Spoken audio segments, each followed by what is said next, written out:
Hello, everyone. Welcome to another episode of Good Hang. This is a good one. We were thrilled when this person wanted to talk to us. Ryan Coogler, the incredible director, Sinners, Black Panther, Creed, Fruitvale Station, just everything, all the good things. And we're going to talk about so many things today. We're going to talk about football. We're going to talk about Jurassic Park. We're going to talk about how vampires are sexier than zombies. And we are going to get in the minutia of the beautiful film Sinners that is up for all the awards and should win all the awards. So I loved this conversation with Ryan and can't wait for you to hear it. And we always start these episodes by speaking to somebody who knows our guest, who gives me a question to ask them and speaks well behind their back. And joining me today is Ludwig Göransson.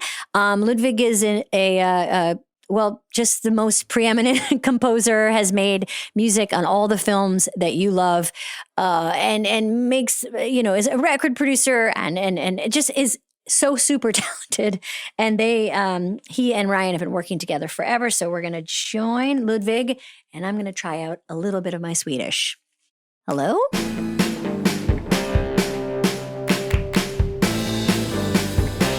This episode of Good Hang is presented by Nespresso. For those who never compromise on their morning rituals, especially their coffee ritual, Nespresso's new Vertuo Up makes your first cup irresistible. With a 3-second start, easy open lever, and dedicated coffee creations mode button, it's even easier to brew bold coffee over ice or milk. It's your coffee, your way. Nespresso. Shop now exclusively at Nespresso.com and use code AMY to receive a set of Lume coffee mugs when you spend $50 or more while supplies last.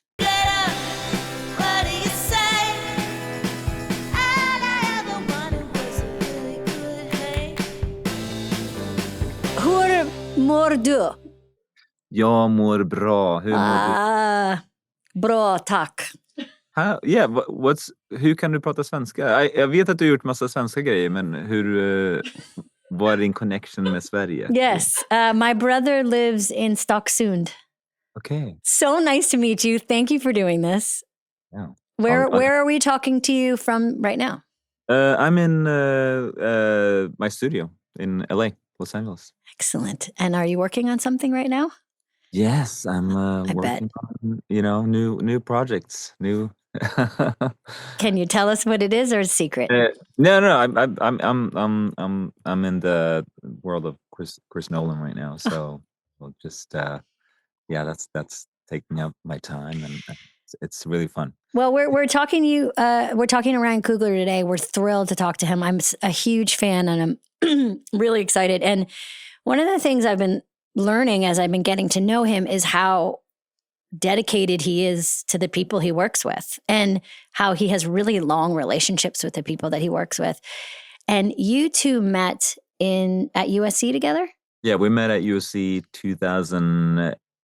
early 2008, I believe. Yeah. What was your first impression of him? Do you remember meeting? Yeah, of course. When I first moved to LA, I lived in Culver City, and everyone in America told me that you need to move, you need to get a car, right?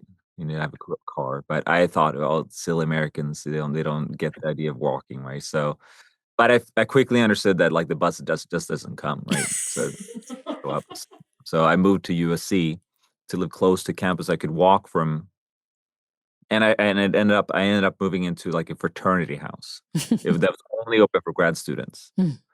And it literally felt like I didn't know what fraternity was at the time, but like I literally felt like I moved into a American Pie movie. Yeah. You know? So one night we had a party. Ryan came over and we ended up playing pool together. And I remember Ryan had these super long locks, down to his back. And kind of muscular in a way, because he had just come from football. He played football for Sac State for college. So and we started talking, playing pool. And then I remember specifically talking about music, and he had a lot of knowledge we talked about Swedish artists. Yeah. And that's kind of what we kind of started bonding over music, and then that translated into film, and so we were just kind of college kids in the beginning, started just hanging out at parties and talking about music and film. Was there a moment when you decided we're going to kind of work together forever? Like, it's one thing to like each other's taste, but sometimes people work a certain way that doesn't, connect with the way you like to work. How do you two like to work together, and why does it work? The first score I did was for a little feature or the student film he had called Locks, and I played guitar on that, and he was like, it was just so funny because I remember his reaction when he first heard my music for his little short film, and he was like blown away. He's like, "Oh my God, I can't believe someone writes like music for my film," and it's and I was like always. I was kind of worried he was not going to like it first. So when he was just blown away, I get that reaction. It was so fun. And then every time we were together, it was like, he had such it was like such a, he was so passionate about his work and it was always so fun. Right. So, we both are like addicted, like we love our work. Right. And when you get to combine that friendship with work, so that makes it very special. You can hang out with your buddies, right, while working. Can I geek out with you for a second on 3 films: Fruitvale, Black Panther, and Sinners? When you think of those 3 films, what instrument comes up in your mind first for each? Fruitvale was guitar, because I knew I was like Ryan. I knew how much Ryan loved guitar, and and I guess I never really thought about why he loves the guitar, and I never understood why he loves it until like we started working on Sinners, and I was like, I understand, like, okay, well, his uncle, was a great blues. He loved blues music, and he always played blues. And obviously, in blues music, guitar is the main instrument, right? So Ryan kind of grew up listening to that music, and it's always been in his bones and in his mind. And my dad is a guitar player, and it was blues music that changed my dad's life to become a blues guitar player. 1964, my dad bought his first blues album, John Lee Hooker, and that music, coming from the other side of the world to Sweden, changed his life to become a guitar player, and that made he put a guitar in my hands when I was 7. So it's kind of a full circle there. That's really cool. So yeah, so with Fruitvale Station, I would say the guitar is the main instrument. And Black Panther is the talking drums. Mm-hmm. I don't really know what talking drums are. Could you explain? Yeah, it's kind of the first type of communication device. It's the first telephone. So in Africa, and I went to Senegal and West Africa. But the talking drum exists in so many different regions down in Africa. But it's basically a drum that you can play messages with, because it's very small, and you can breathe and you can squeeze it to have different pitches. So with these different pitches and these different rhythms, you can talk. It's almost like Morse code, but analog on a drum. And in every village, they would have a talking drum that would relay messages to to everyone. He would stand in the middle. He or she would stand in the middle and then play, and you could tell, oh, the king has died, or someone's back from being gone for a long time, or everyone get together. And so, and I met this incredible musician in Senegal, Massamba Diop, who put together an amazing talking drum crew, and we recorded a bunch of stuff in Senegal. And also, it was like one thing that I thought was so interesting was like, how would you say T'Challa's name on that instrument, on that drum? Oh wow, very cool. The theme, and for Sinners, yeah, it's guitar again, and we're back to where it all started. Yeah, and Buddy Guy, and who was in the film, and who I want to talk to Ryan about. It's just like amazing, like an amazing moment at the end of the film. Yeah. Thank you for talking about Ryan, and I'm really excited to talk to him today. Do you have a question for me before we go that you think would be fun for me to ask? It could be big or small. It could be asking him a story to tell. It could be a private joke of your many years together, or it could be something about the film or anything at all.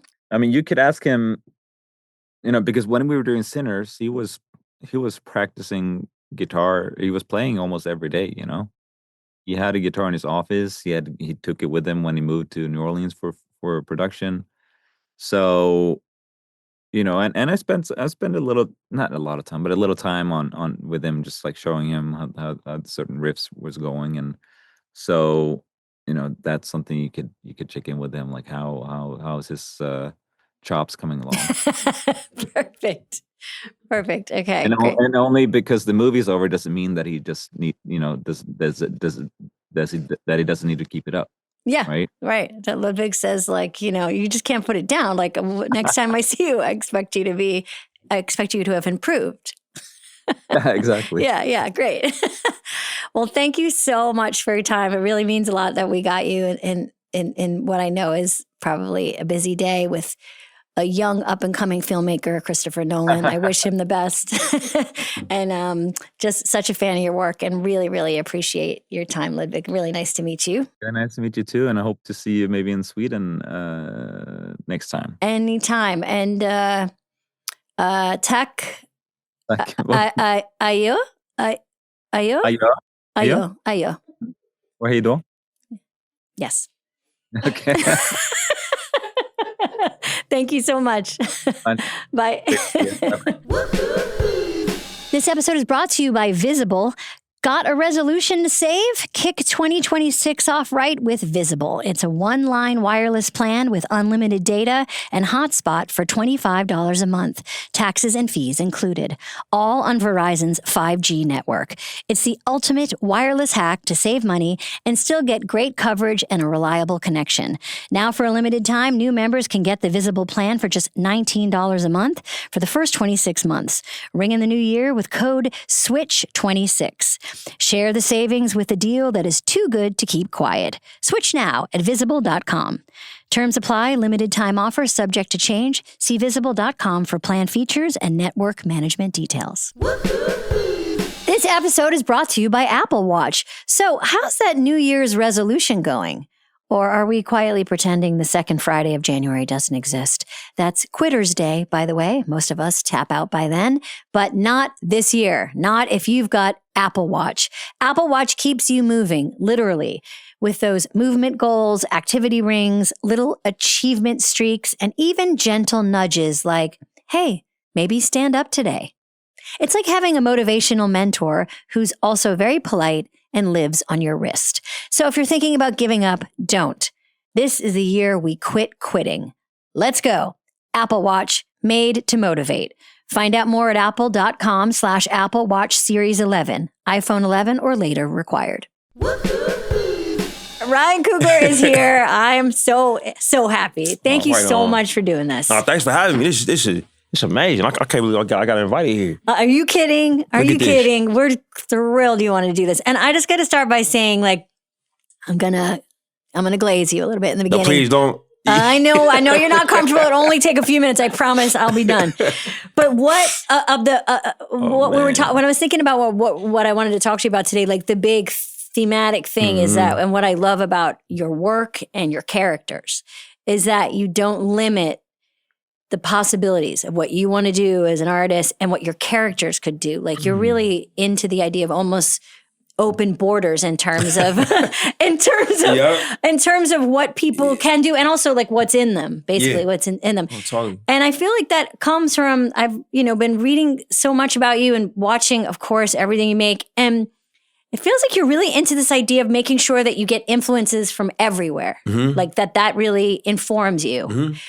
Why do you think it's important to be influenced all the time by many different things? I think for me, I'm interested in like a lot of different things, you know. And all of my experiences definitely like inform me where I find myself, right? Yeah. And I think that what I do and the position I occupy in the industry is I'm trusted to make things that can go into theaters and and work for people from a lot of different backgrounds and environments and circumstances, right? Yeah. So I think like what I have to do is I have to stay true to myself and what I like, and also consider what people came up consuming, if that makes sense. Is that track for you? It does, and what you're saying is really interesting too, because as an artist, you have to kind of like you have such a strong instinct about what you want. Yeah. And it's almost like you almost want to forget who you're making it for. But what I love about your work is you don't. Well, yeah. You don't.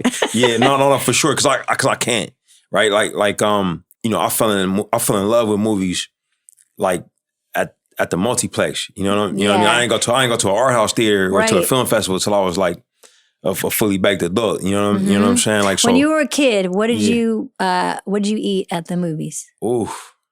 Tell me about your movie experience. Would you bring stuff in, sneak stuff in? Would you get it there? I can neither confirm or deny any snack smuggling. But if I did, I might have brought a peanut butter and jelly sandwich or two. You know what I mean? Like that was what I would do if I was into that. But no, like I used to like it was a period in time where they used to let you weigh the candy. Yeah. You know what I mean? Yeah. Like you paid by weight. Yeah. And I would do experiments trying to see like what candy was lighter, that look crazy, which candy was heavier. You know what I mean? Just get like a trash bag full of cotton candy. Yeah, exactly. We in there with limited funds, you know. And shouts out to all the cinemas that used to let us stay. Once we bought one thing, we could go in. They wasn't tripping off us going to see something else. Yeah, get a little bang for your buck. But no, my go to was peanut M&Ms. I'm not a big soda person. But when they started to let you mix and match the drinks, I got involved with that. It was peanut M&Ms and then obviously the junior mints if they in the freezer. If they got them in the freezer, then I'm gonna do it. Like the ritual of getting your snack and sitting down and lights going down. I know you've talked about it, but like it's so important for you for films to live in theaters. Yeah, Why is it so important for you? Man, you this is really cool. We talking about this. I just love how shit is a word, egalitarian. But I love how it's just you in there with a bunch of different types of people. Mm-hmm. Yeah. It's teenagers in there because that's the only place I could go be alone. Mm-hmm. It's retired couples. You know what I mean? Like it's groups of friends depending on the movie you going to see. Mm-hmm. But everybody's in there together. Yeah. And when a movie is great, everybody kind of unifies. Yeah. Like you can feel everybody's energy focused on the same thing. Yeah. And what I actually really love about it that I learned about myself since like the streaming era is like when I get overwhelmed, whether it's something's too funny or something scary or I got too much anxiety or I'm too turned on by what I'm looking at or whatever, I pause.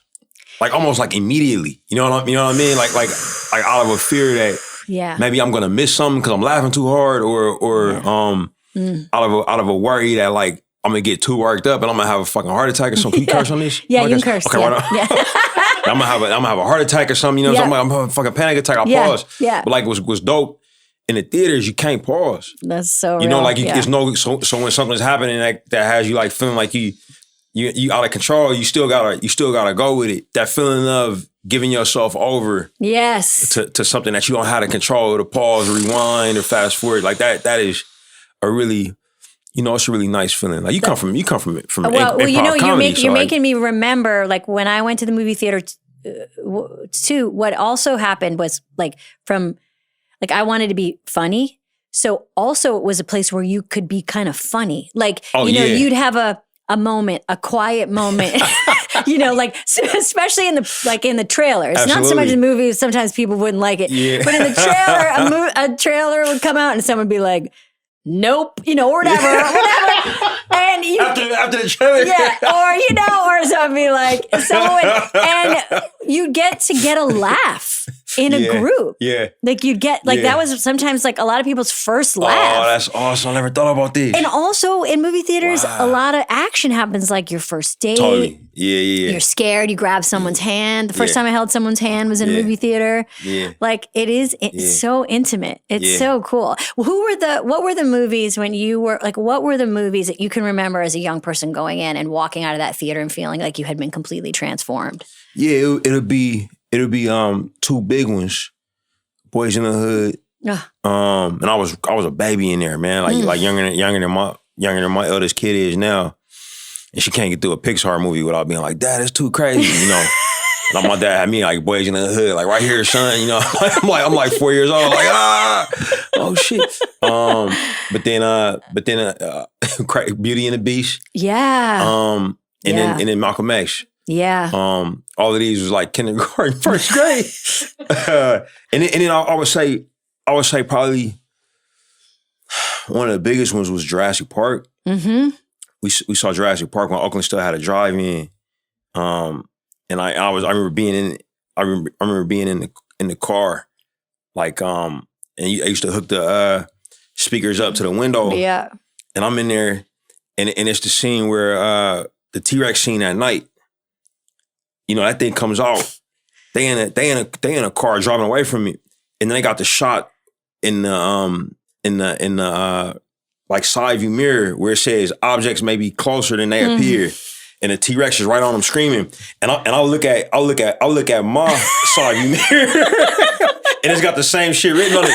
So I'm like like it's just gonna be you know what I mean, like a T-Rex jumping out.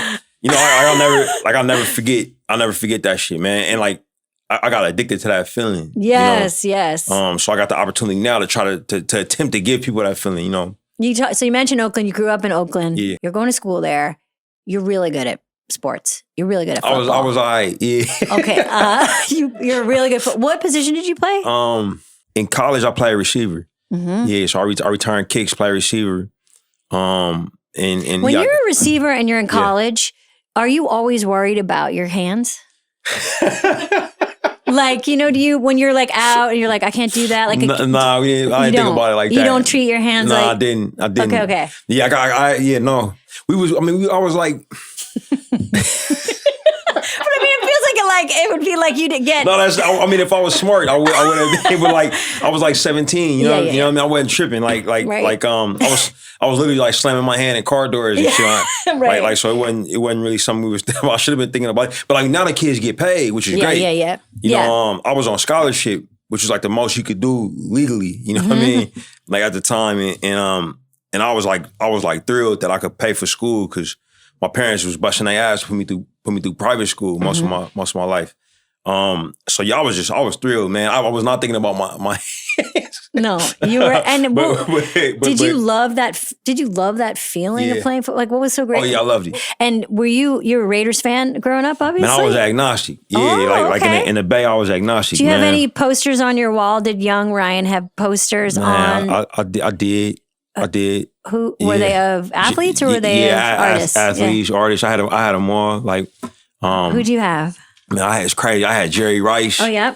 I had Tim Hardaway. Warriors around TMC. You know, down the road. You know, I would get into other athletes. Like Hakeem Olajuwon was a big one for me.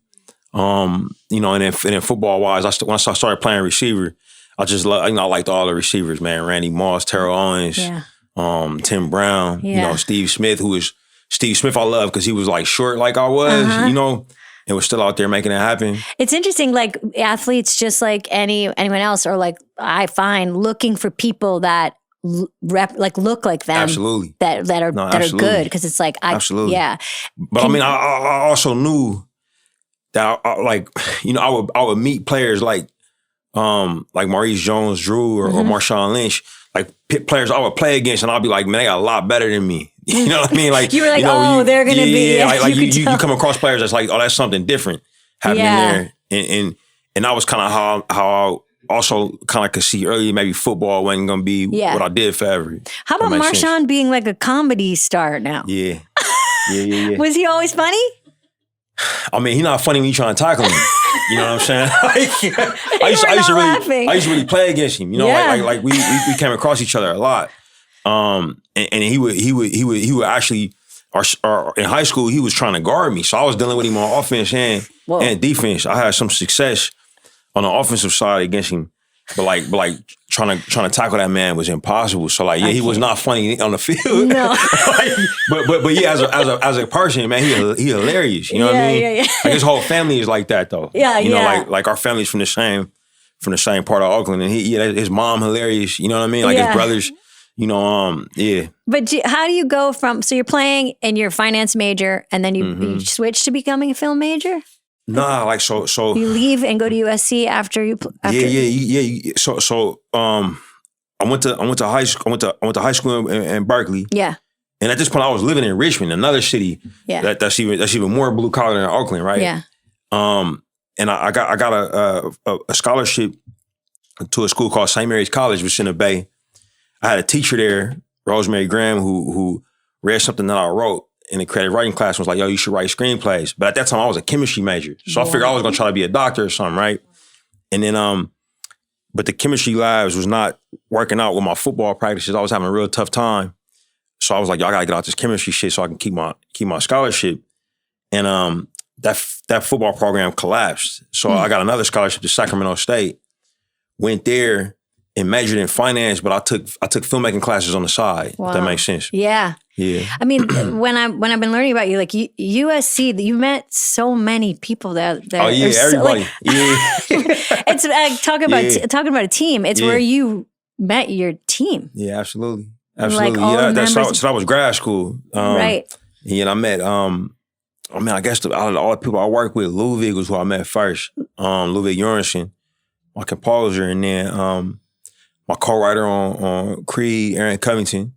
And then eventually I meet Sev Ohanian, who your producing partner. Yeah, who works with me in Zenzi at Proximity. And you met your beautiful wife Zenzi there. Well, Zenzi I met in Oakland. Like I met you didn't Zenzi. Meet her? Oh, you met. Wait, you guys met when you were like 13. I was 13. Yeah. You guys grew up together. Yeah, you grew up together. Yeah, we grew up together. I think it's so amazing when you talk about all the stuff that you make. You talk about the people that you make it with, which, in my opinion, like really, I don't know. I so respect artists who remind people that what they make is a communal effort. Oh yeah. But people don't always want to do that, right? Like sometimes that's just not their first instinct. Yeah. And it really is. And I know Zenzi makes your films with you. Yeah. And how important is she in terms of like your process? How do you guys work together? We just like, since we started dating in high school, we broke up for a little bit. And then what happened there? I mean, you know, that's not for the podcast. Okay. High school shit. But we got back together right before we went to college. Yeah. And what we would do, like that summer before we left, because we was both on scholarship. She went to Fresno State. I went to St. Mary's, like I mentioned, in there, Sacramento State. But what we would do is we would just work out together to get ready for college, and we'd go to the movies. Like that was it. Like we was either on the track working out in the weight room lifting weights, or we was at the movies, in Emeryville and Richmond and Oakland. And for us, we got really used to just pushing each other, and supporting each other, being at each other's meets, her being at my football games. She's incredibly shy, but like at my games, I could hear her voice, while I was out there trying to catch touchdowns and everything. And I tried to do the same for her at track meets. And when I got interested in filmmaking, she was just really supportive. Like I was writing screenplays in Microsoft Word, and kind of like venting to her, like, man, if one day I got this software that costs $300, called Final Draft, and maybe one day I could get that. In the meantime, I got to adjust the margins and all of that. Yeah. And then she set up her money, got that for me. And it wasn't just like, here, baby, here goes the draft. She was like, hey, yo, where's that script at? Where's that thing you working on? Yeah. That athletic mindset. Yeah. So how it works is, I always talk to her about what I'm thinking about working on, and I kind of hone my pitch with her. Yeah. She'll be the first person to read, what I write, give me feedback. So my scripts are always going out really, really honed at the early stages of my career. In the film school, she was with me, all the time. She was in her audit classes with me at ASC, work on the sets, producing and sometimes operating the camera, if I had to jump in, so it was that kind of support, and it just kind of stayed that way through Fruitville when we shot at home. That was when we first moved in and started living together. Wow. And she was on set, even though she had a day job. She would just come, get off work, come straight How to set. many days did you shoot Fruitvale Station in? 20 days. 20? Yeah.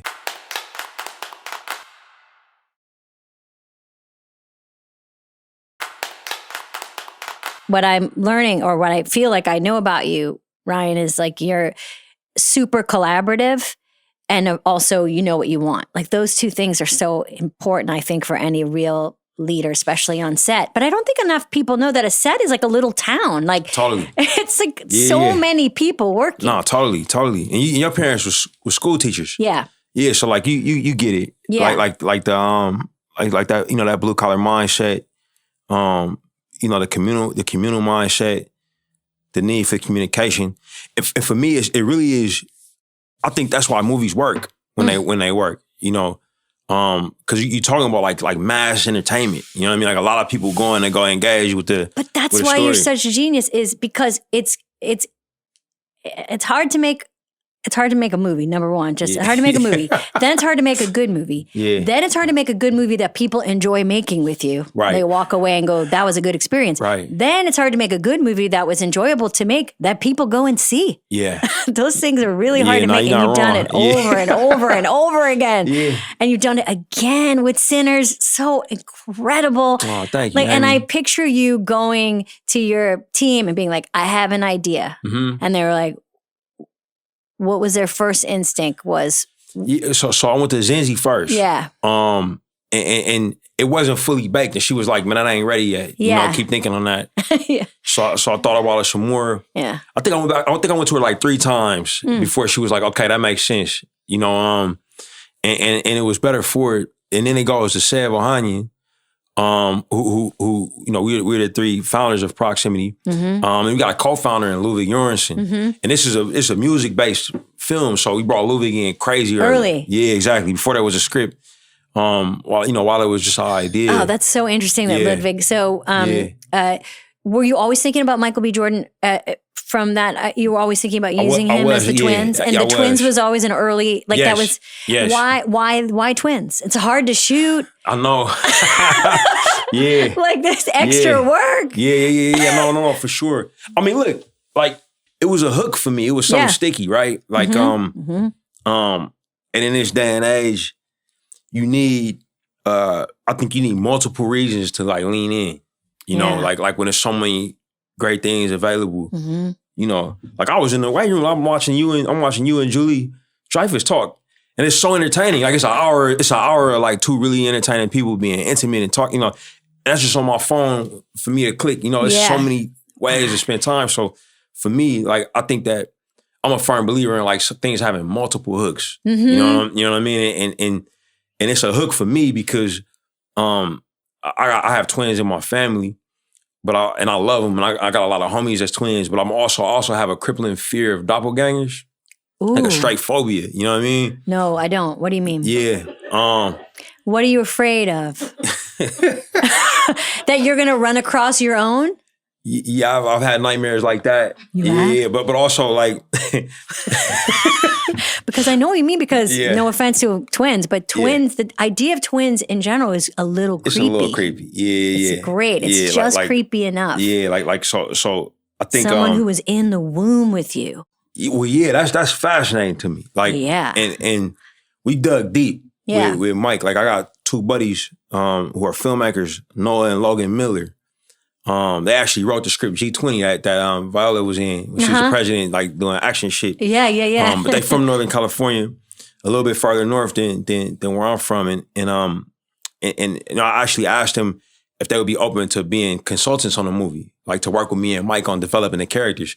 And man, we dug so deep into the mindset and the dynamics of what it's like to have essentially a copy of yourself next to you all the time, you know. But Michael B, he just knocked me back by his brilliance and how he portrayed these characters. Where did you first see Michael? Did you see him before you knew him? Did you see did you watch The Wire? I did. Yeah. So good in that. Yeah. No, he was heartbreaking. Heartbreaking. Yeah, Wallace. Yeah. Wallace was is heartbreaking. I knew a lot of kids like that. Yeah. You know, both, friends of mine and also when I was working with my dad, you know, so yeah, like it was a brilliant portrayal and kudos to Mike for his performance and David Simon for writing the character. And HBO for having the show, you know what I mean? That show was a next level. Yeah, and then he was great in Friday Night Lights and Parenthood. That's right. Yeah. And did you do you think it's important for directors? A lot of directors have an actor that they get to kind of, you've had a few, but an actor that you get to kind of keep working with and working stuff out with. Why is that helpful to work with the same person more than once? Yeah, I mean, I think it's great, man. Like it's funny because it actually comes back to football for me. Because I play receiver, and I play with a lot of different quarterbacks, you know, especially in college.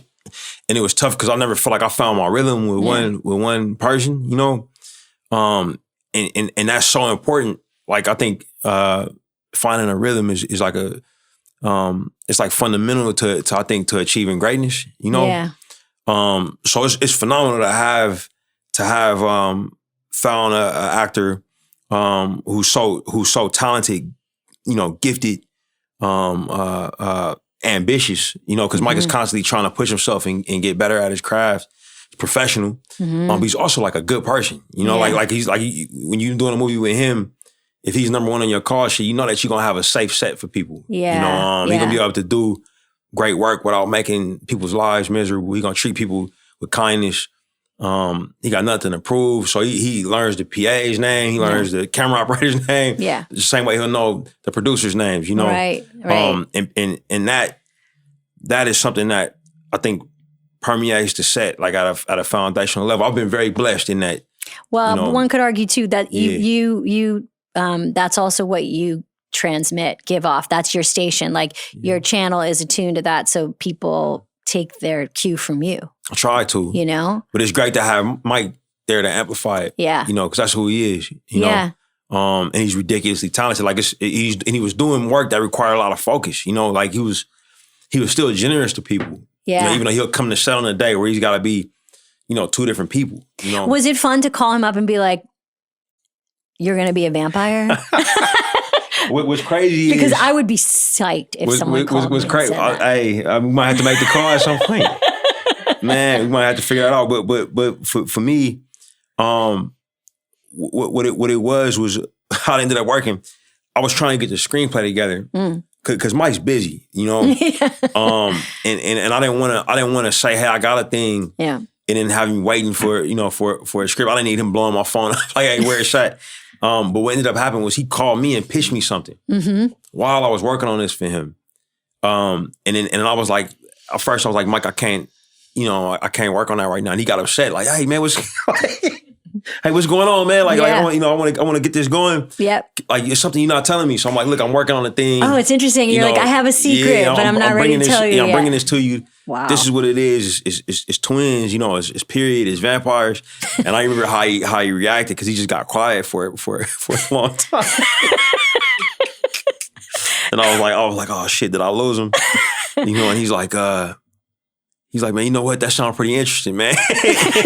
He was like, okay, when you want to do it? And so I got the script done and got it to him, and then he was in. I mean, there's a lot. I'm not a big horror. I get kind of scared at movies, and I'm not really a big horror fan. Yeah.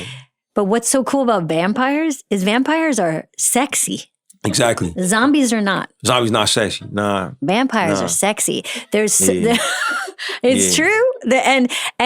Your film has there's so much going on. Sinners is so amazing and original IP and like beautifully written and beautifully acted and shot and incredible cast. The chemistry between the characters in your film is so real, and the way in which you basically create in the midst of horror like love and romance and sex. It's just like you do a lot of things in this movie really, really well. And I would just like to say the most of the many things in the film that I loved.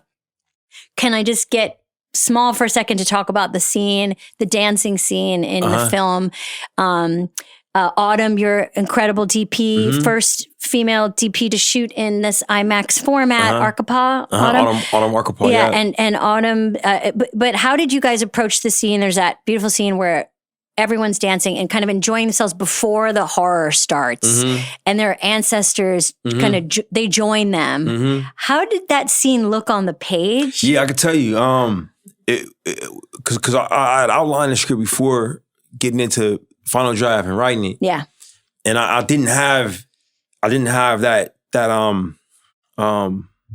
surreal like element to it. It was just gonna be that preacher boy sings and people like it, That's what it said in the script? No. That's what it said in the outline. Okay, the outline. In the outline. When I got to it in the script, like I felt strange because I had fallen in love with all these characters and I didn't want them to die. You know what I mean? Like that was, I realized in this movie they all gotta like get bit in the neck and check out. You know what I'm saying? And I felt bad and I realized that this scene was the midpoint. And it dawned on me that like these people, the real people, not in my script, but the real people that they based on, these Black folks in 1930s who were like of age to be in this juke joint. They were living in Clarksdale during Jim Crow. They all were sharecroppers because it was nothing else that the society allowed them to be. Their grandparents were enslaved. Their children and their children's children would still be sharecroppers. But somehow they invented, probably the most impactful American contribution to global popular culture. And they invented it just because they wanted to feel alive for a few hours, Friday and Saturday night, and they had I don't think they had any idea that the music that they listened to would change the world. So I thought about that. I said, man, I'm about to like kill him by vampires. I gotta have something else in the movie that is like some type of victory moment. And that was where the idea of depicting just how powerful and transcendent Sammy's voice is. If it could call a vampire, maybe it could call these people's ancestors and descendants too. So I wrote the script. I wrote it all in italics. I clicked the italics on it and I kept it all in one chunk. Wow. Like almost like a stream of consciousness, and left it like that in the script for when my partners read it and everybody read it to know to really read that differently. Yeah, it's so powerful, and thank you for giving that context to it, because that's what it felt like. It felt like you were loving those characters in real time. Yeah, that's what it felt like. It felt like a loving gesture in real. We felt that when we saw it. It was so beautiful, right on. And so beautifully shot. Just the way the camera moves. I mean, it was everybody working like in concert with each other. We brought in Akamon Jones, who's a choreographer, works a lot with Usher Raymond. The choreographed like Pitch Perfect, and he did all the Panther films. I actually met him through Chadwick Boseman. Rest in peace. And every department was in on that, like from Hannah Beekler to our visual effects supervisors, Michael Rowland and James Alexander. They're all Arkapaw cinematographer. Obviously, we had a brilliant Steadicam. Yeah, the Steadicam work was incredible. Yeah, it's a kid named Rennie, Haitian American kid, ex-football player. His shoulder must have been hurting in that one. Yeah, he used to be strong dude, man, and sharp. And everybody had to work together. The actors, the incredible dancers, Ruth Carter with our costumes, and beautiful. And it was like that was the most team effort of everything that we did. That scene, as well as is I used to call like the twin counterpart, which is the step dancing scene that happens. Yeah, that happens a little bit later in the film. Yeah. It's so beautiful. And I want to say you talk about your work on Black Panther. And Chadwick, you gave a beautiful speech recently at the Hollywood Walk of Fame about Chadwick, which is beautiful. And I don't think people ask you enough, or I don't hear enough, like, what did you guys laugh about when you would work together on Black Panther? Me and Chad. When you think about the times where you laughed together? Have you seen Chad on SNL? Oh yeah, he's hilarious. He is hilarious. Like, he played James Brown. I mean, he can do anything. Yeah. No, but his natural way of being, I think. Does he like to tease all the time? That's the no. He was but he would do it in accent, which was what's crazy about him on set. Yeah, he was very disciplined.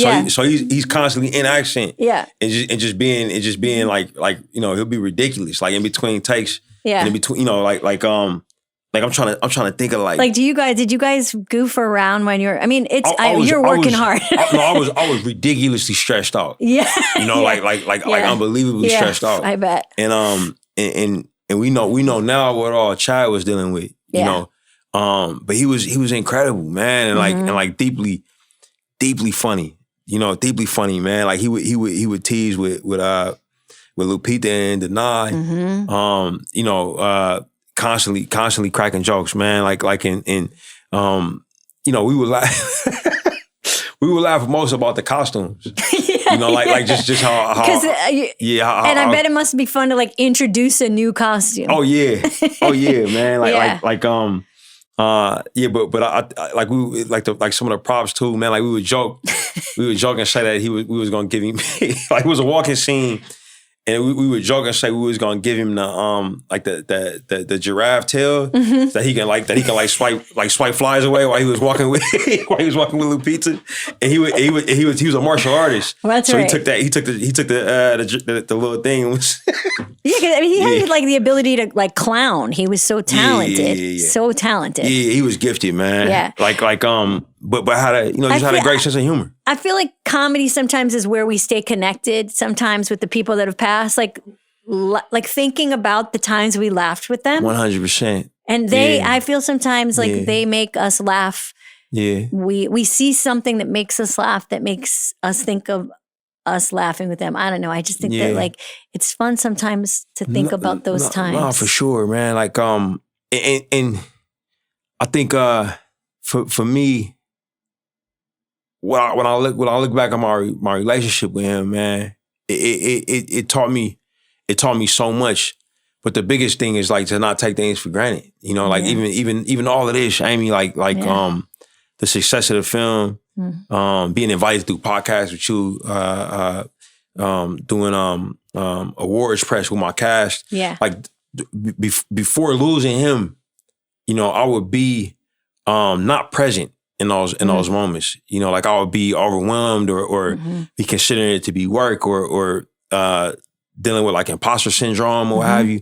But since losing him, because he would be the one to like snap me out of that. Like when I would be stressed on Panther, I would say, man, I gotta hurry up and do this or I'm gonna get fired. And he would say, hey man, stop saying that. He actually pulled me to the side. It was like, yo, stop saying that, man. And I'm like, no, I truly believe that. He was like, yo, I'm not gonna let anything happen to you. He told me, I'm not letting nobody fire you, bro. Like me. Like, so please stop, please stop saying that. Relax, man, and, do your work, enjoy it, and that very act of being present, he was so good at that. So I think about that all the time. Yeah. Like even walking in here with you, I'm like, man, I'm really here. Like I done seen this set on the podcast and I'm here talking, I've seen you perform and watch all your movies and your shows. And it's like, damn, like I'm being invited to come sit in this same spot. Just being present. I literally learned that from him,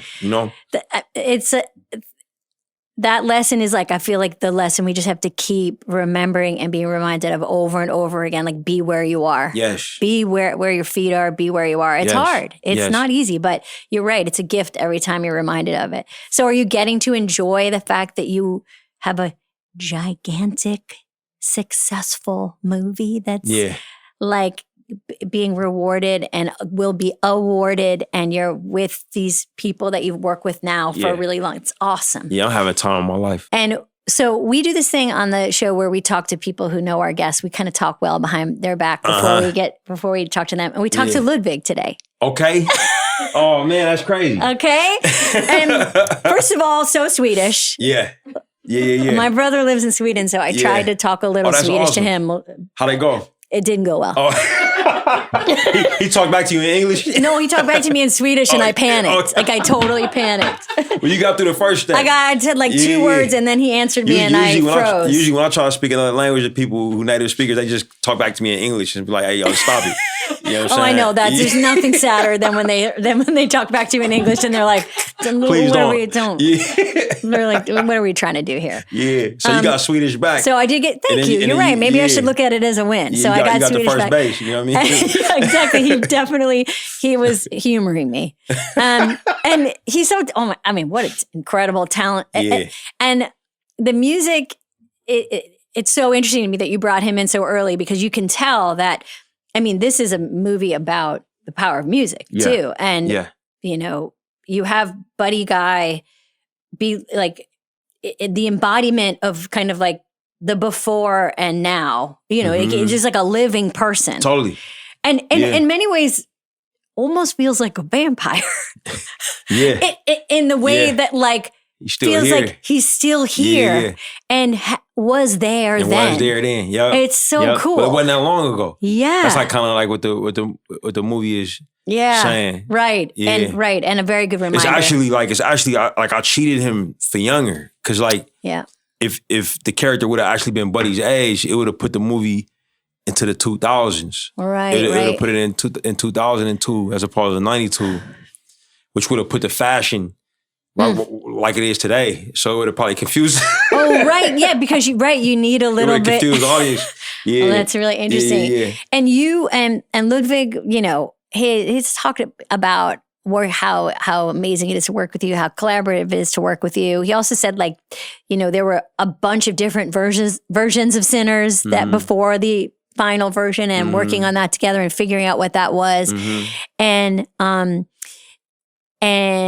how his dad and your family, like the blues, it brought us together. It did. How did it bring you guys together? Well, so the history of how the blues kind of became this instrument of like global cultural change was really interesting. Like the Delta blues, when the record industry came, they made those records race records, and this was a time where the country was segregated, and the record industry was a product of that.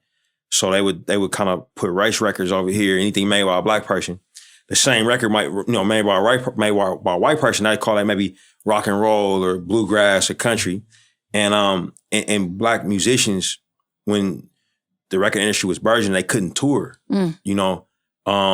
but their records would travel, overseas, and a lot of bands in Europe kind of fell in love with the music, like maybe most famously the Rolling Stones, for instance, or the Beatles, and then those guys would come to the States and seek out these musicians, and then take them on their European tours, as opening acts.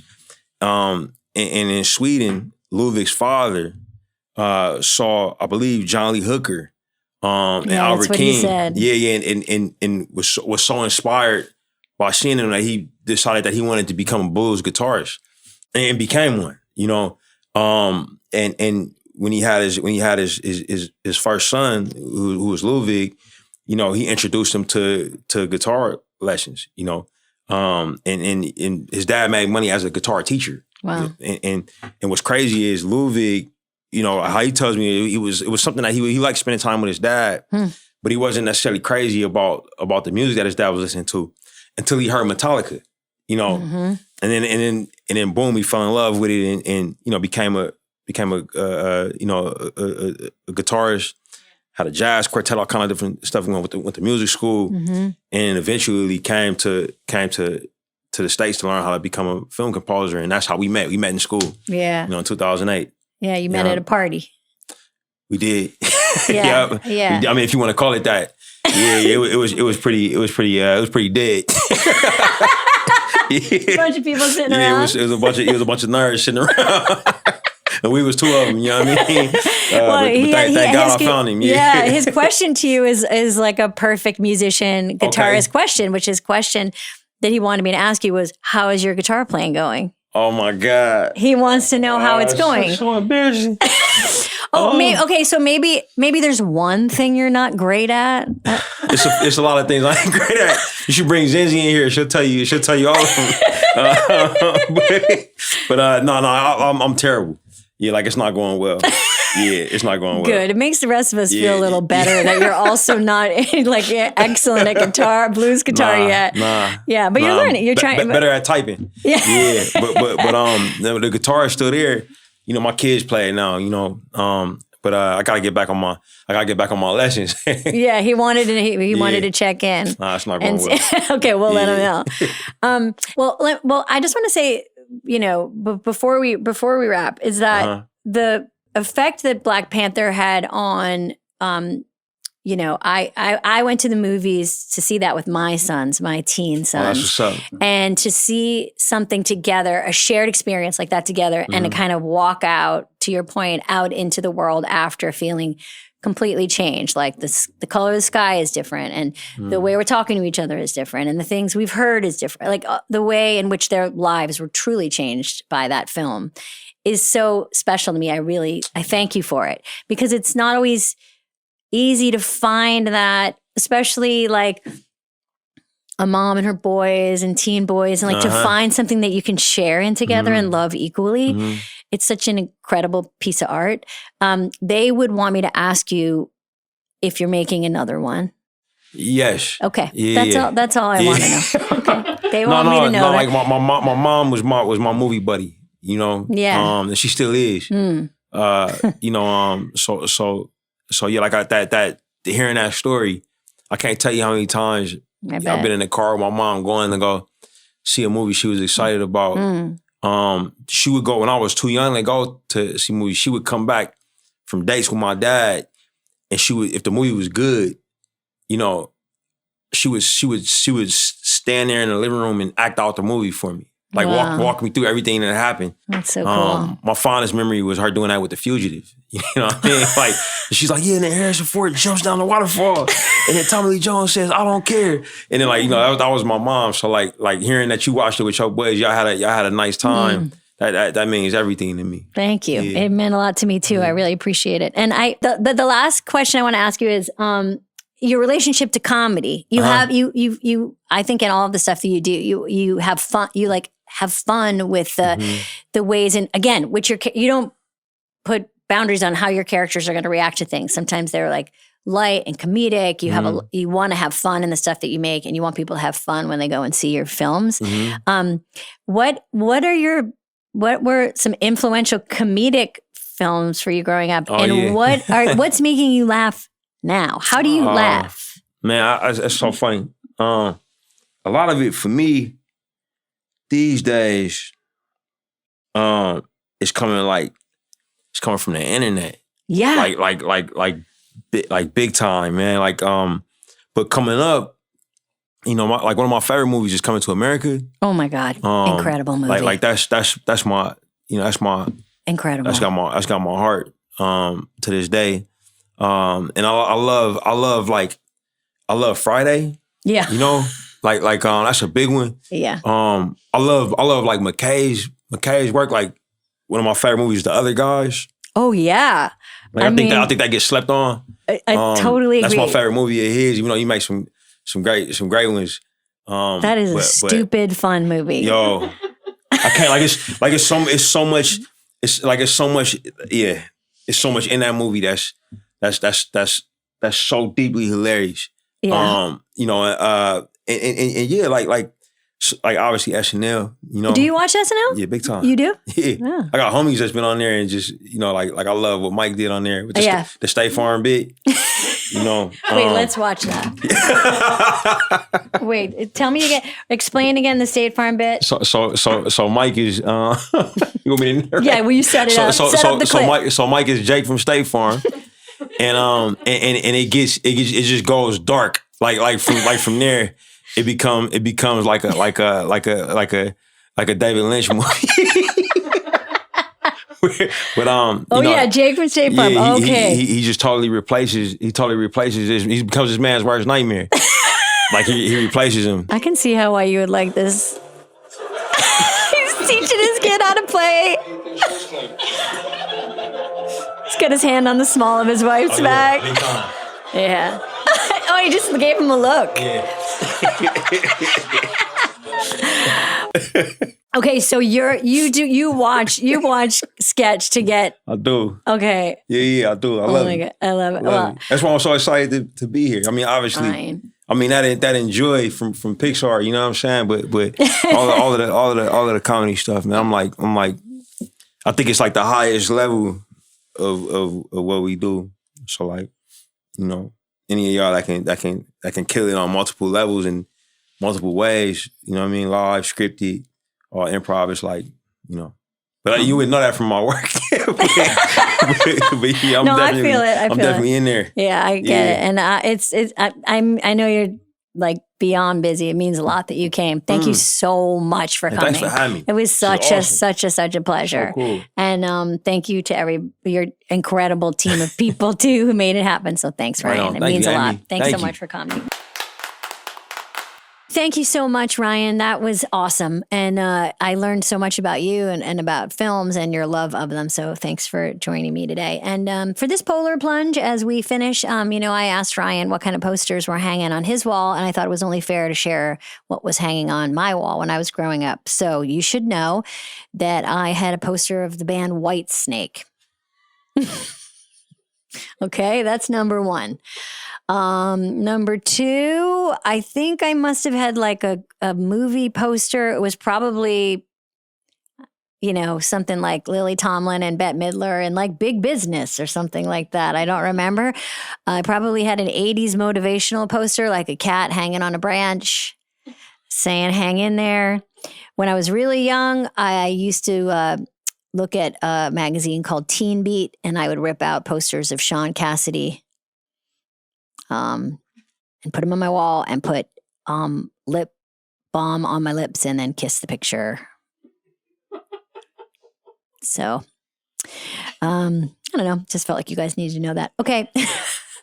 Ryan, thank you so much for joining us. Thanks for listening. Bye. You've been listening to Good Hang. The executive producers for this show are Bill Simmons, Jenna Weiss-Berman, and me, Amy Poehler. The show is produced by The Ringer and Paper Kite. For The Ringer, production by Jack Wilson, Kat Spillane, Kaya McMullen, and Aleya Zenieris. For Paper Kite, production by Sam Green, Joel Lovell, and Jenna Weiss-Berman. Original music by Amy Miles.